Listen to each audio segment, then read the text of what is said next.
Sana makita natin ang mga sakripisyo ng mga taong ito. Mababakas mo naman eh. May eye bags. Hindi na maganda ang figure. Nakikita mo, pag nagsampay ng mga brief up panty yan lost thread yung iba. Nakikita mo, pinag-ulit-ulit na lang yung pamporma. Nakikita mo yung wallet, said sa pera. Nakikita mo naman, di ba? May mga kalyo, may mga ugat-ugat sa paa. Nakita mo naman yan. Yung bakas ng sakripisyo. Sana makita mo ang kagandahan nila sa likod ng lahat ng ito.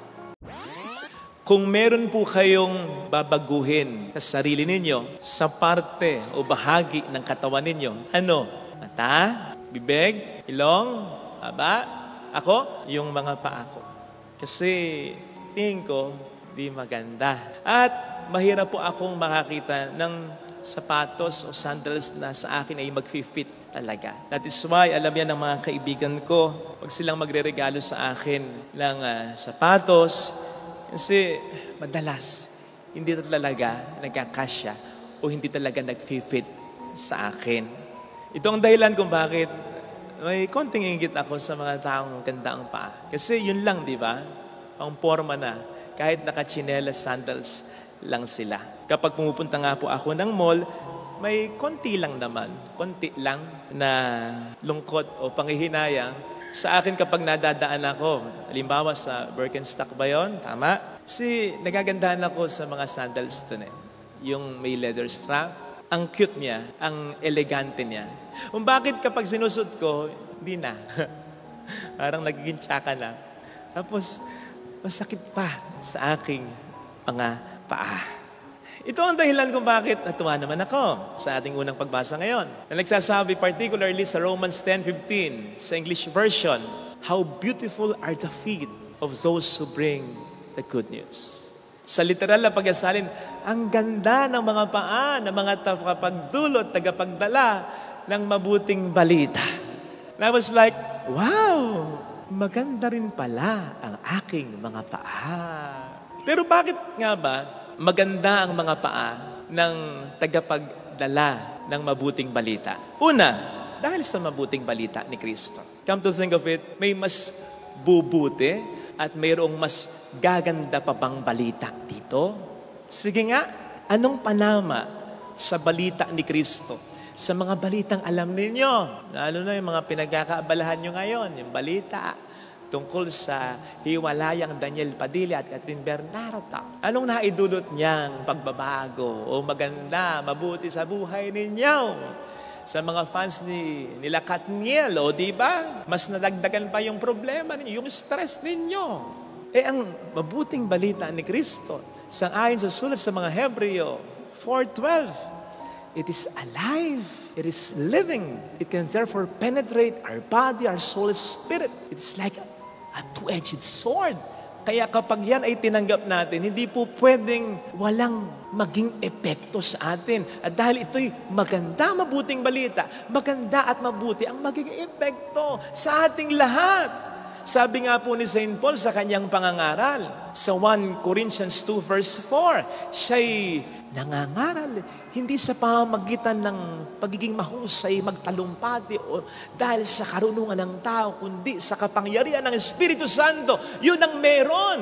Ang mabuting balita ni Kristo. Charge ito ng kapangyarihan ng Espiritu Santo. Kaya ito nakapagpapabago, nakapagbibigay ng mabuti at magandang epekto sa buhay ng tao. At walang anumang balita na ganito, liban sa mabuting balita ni Kristo. Kaya, maganda ang mga paa ng tagapagdulot nito. Ikalawa, hindi madali ito. Yun yung sense sa sinasabi ditong beautiful feet. Kasi kung isipin po ninyo, hindi talaga kamukha ito ng pedicure ba tawag pag sa paa? Hindi ito yung beautiful feet na tinatawag dito, ha? Kasi alam naman natin na hindi naman maganda yung daan dati. Nakasandals, minsan nakayapak lang sila at malalayo, kilometro ang tinatravel nila para maipahayag ang ebanghelyo. So yun yung sense dito.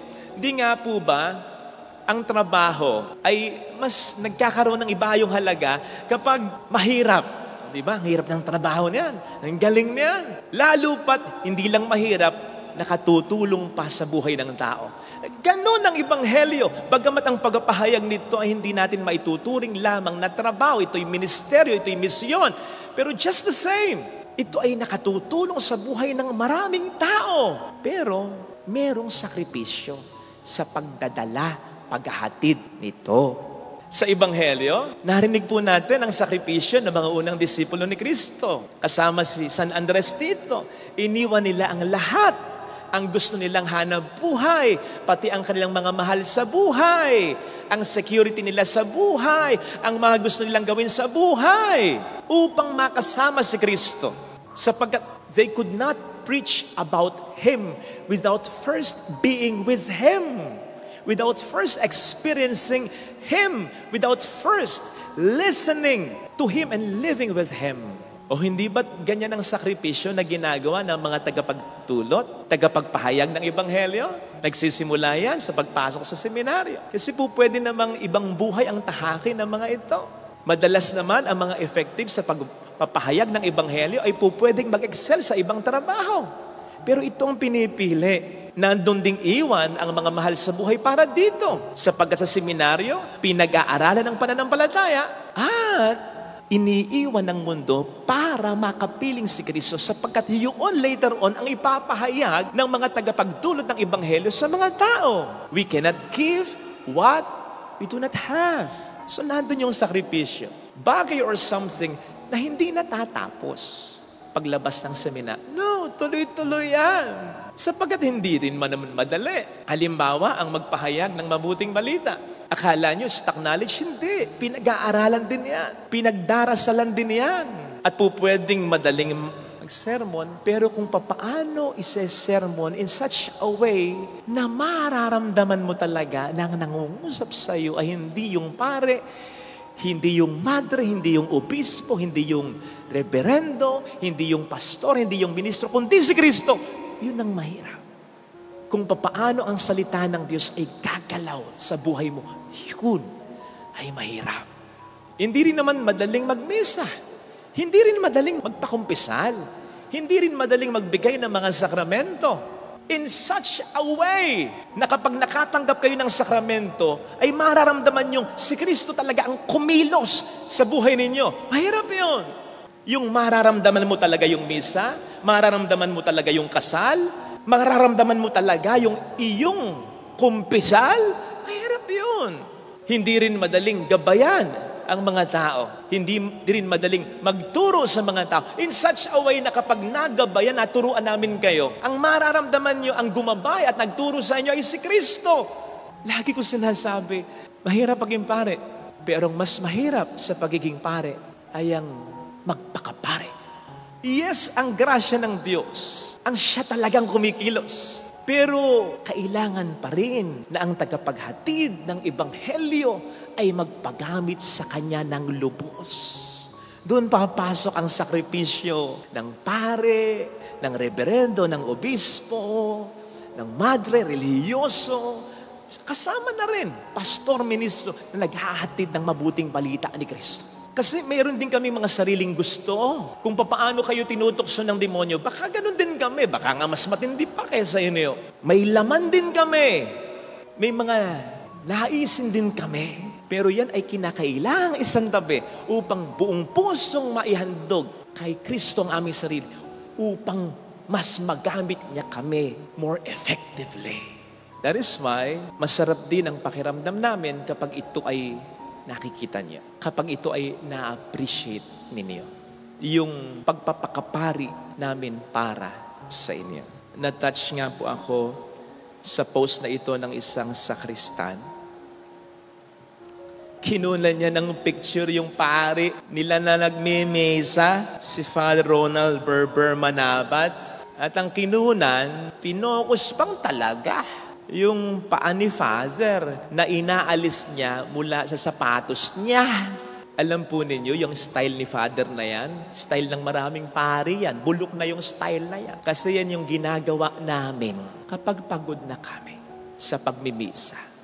Lalong-lalo na kapag sunod-sunod yung misa, Nakita nyo naman yung ginagawa natin dito kapag linggo, di ba? Nag-aabot na yung misa. Ang pahinga ko ay yung second reading. Kasi first reading, nagpapalit ako ng damit ko, nagre-retouch ako, kumakain ako, lugaw na lang para mabilis, shake na lang para mabilis. Kasi sa pag-aabot ng misa, hindi na ako nakapagpapalit. Nagpapalit na lang ako ng first reading.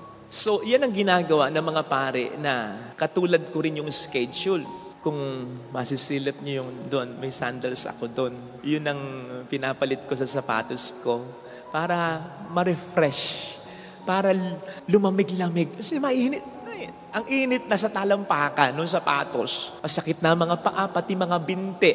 Ayan. So style namin yan para ang pakiramdam ay gumana. Kasi hindi naman namin pwedeng sabihin sa mga susunod na magsisimba, pagod na po kami, kaya yung energy, low na lang. Hindi na po kami magsesermon ng matindi, ha? Hindi na po kami kakanta, ha? Hindi eh. Hindi nyo naman alam yung nararamdaman ng pare. Lalo pat ibinibigay pa rin ng pare yung the best niya para maramdaman nyo ang Panginoon sa misa. Kaya mahalaga para sa amin, yung kahit hindi namin pinapakita ay inyong nakikita. Kasama na dito yung pagdadala ng problema sa parokya, problema ng maraming tao, meron ding problema sa aming mga sariling pamilya.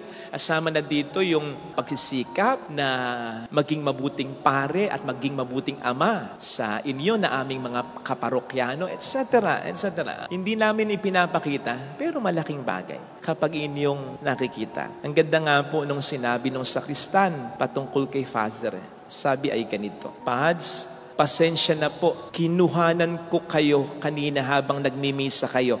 Natouch lang po ako kasi simula kahapon ng Sabado, marami po kayo, sunod-sunod na mga misa. Tapos, ganyan din po ngayon, araw ng linggo. Masigla at solemn pa din ang misa ninyo. At yan ang nakikita ng mga tao. Pero sa likod po niyan, hindi nila halata, pagod na kayo. Na masakit na ang mga binti at mga paa ninyo. Sa ilang oras na nakatayo lang kayo. Pads, maraming salamat po sa pagkapari ninyo. Salamat po. In other words, para bang sinasabi ni John Harley Placides dito, Pads, ang ganda ng mga paa ninyo kasi kitang-kita namin ang sakripisyo ninyo. Sana maging ganito rin tayo. Hindi lang sa mga tagapaghatid ng Ebanghelyo, kundi sa mga taong all out para sa atin ang sakripisyo. Sa mga hindi lang ina, kundi nagpapakaina. Sa mga hindi lang ama, kundi nagpapakaama. Sa kapatid na may matinding malasakit. Sa nagpapakabuting doktor, nagpapakabuting pulis, yung bang ang ibinibigay ay hindi lang yung minimum, kundi yung maximum. Di ba't yan ang mabuting balita ni Kristo? Maisip mo bang ililigtas tayo magkakatawang tao pat ipapako pa sa krus ng Kalbaryo? Sige nga. Pwede namang iligtas ko kayo. Ganun lang sana makita natin ang mga sakripisyo ng mga taong ito. Mababakas mo naman May eye bags. Hindi na maganda ang figure. Nakikita mo, pag nagsampay ng mga brief up panty yan lost thread yung iba. Nakikita mo, pinag-ulit-ulit na lang yung pamporma. Nakikita mo yung wallet, said sa pera. Makita mo naman, di ba? May mga kalyo, may mga ugat-ugat sa paa. Makita mo naman yan. Yung bakas ng sakripisyo. Sana makita mo ang kagandahan nila sa likod ng lahat ng ito. Sa mga nagsasakripisyo naman, sinasabi natin dito, mahirap ito, mahirap. Pero pakiramdaman mo, sige nga, ang sarili mo kapag, lalo na dati, kapag ginigreet ka, ina-affirm ka, ganda ng relo mo. Ay, ang ganda mo naman ngayon. Blooming. Ang ganda ng mata, fresh na fresh. Ang ganda ng figure. Dati ganyan, di ba? Dati, nung hindi ka pa talagang nagsasakripisyo. Nung ang iniisip mo pa lamang ay sarili mo. Anong pakiramdam? Lagay mo na rin dyan, ang ganda ng relo mo. Ganda ng damit mo, lakos, ayos ang sapatos mo, Ano pakiramdam? Masarap. Maganda. Pero short-lived lang. Okay? Bilis lang nawawala. At yun bang kagandahan na yon na nakikita sa iyo noon? Lahat ng tao nakikita yon? Pero yung purihin ka kasi mabuting nanay ka, mabuting tiyahin ka, mabuting kapatid ka, mabuting ama ka, mabuting kapatid ka, mabuting pari ka, mabuting guro ka, mabuting engineer ka, ba yun? Hindi ka lang mangingiti doon, maiiyak ka doon. Kasi ibang uri ng accomplishment at compliment yon. Dahil alam mo na naging tagapagdulot ka ng mabuting balita ng pag-asa, kabutihan, awa at kaligtasan ng buong may kapal sa iba. Lalo na para sa mga taong sa iyo ay mahalaga. Yan yung larawan mo na po pwedeng hindi ma-post sa FB. At ayaw mo rin naman, di ba? Pero yan ay nakapost, nakaukit na sa puso at isipan ng maraming tao. Dahil sa kanilang mga mata, lalong-lalo na sa mata ng Diyos. Maganda ka. Ito sana ang hiling nating biyaya sa banal na misa.